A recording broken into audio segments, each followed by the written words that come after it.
Hi friends, చూడండి.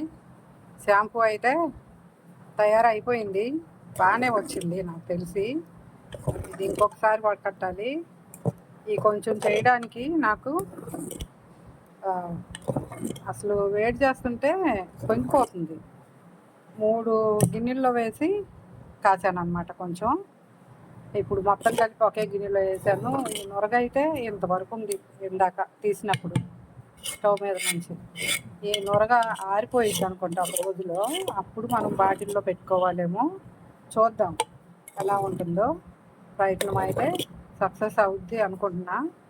Shampoo కూడా చిక్కగా వచ్చింది, బంకగా ఉంది, కొంచెం చక్కగా కలర్ వచ్చింది. ఇంకొకసారి వడకడతాను. ఆ నురగ మీద వడకట్టడానికి కుదరట్లా. ముందైతే వడకట్టే కాసాను, ఇప్పుడైతే తయారైపోయింది.